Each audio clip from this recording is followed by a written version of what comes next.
दत्तनगर शिवारात शेतकऱ्यावर बिबट्याचा हल्ला, सुदैवाने बचाव, परिसरात पिंजरा लावण्याची मागणी। कडवण तालुक्यातील अंबोर्डी येथील दत्तनगर शिवारात गुरुवारी सकाळी शेतात जात असलेल्या एका शेतकऱ्यावर बिबट्याने अचानक हल्ला केल्याची धक्कादायक घटना घडली।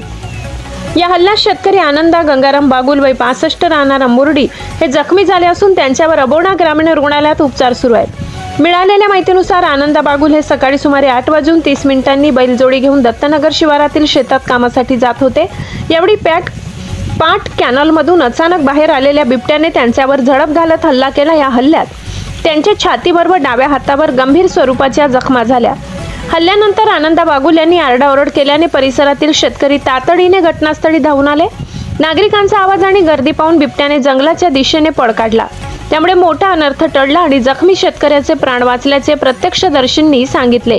घटनेची माहिती मिळताच वनपरिक्षेत्र अधिकारी रामकृष्ण देवकर यांनी अबोणा ग्रामीण रुग्णालयात भेट देऊन जखमी शेतकऱ्यांची विचारपूस केली, तसेच घटनेचा पंचनामा केला। दरम्यान परिसरात शेतीच्या कामांना वेग आला असून शेतकरी मोठ्या संख्येने शेतात जात आहेत। अशा परिस्थितीत बिबट्याच्या वाढत्या वावरामुळे नागरिकांमध्ये भीतीचे वातावरण निर्माण झाले होते। त्यामुळे वन विभागाने तातडीने दत्तनगर परिसरात पिंजरा लावून बिबट्याचा बंदोबस्त करावा, अशी मागणी ग्रामस्थ व शेतकऱ्यांकडून होत आहे। गिरणा न्यूज नेटवर्कसाठी संपादक चेतन हिरे सह खुशाल देवरे, कडवण।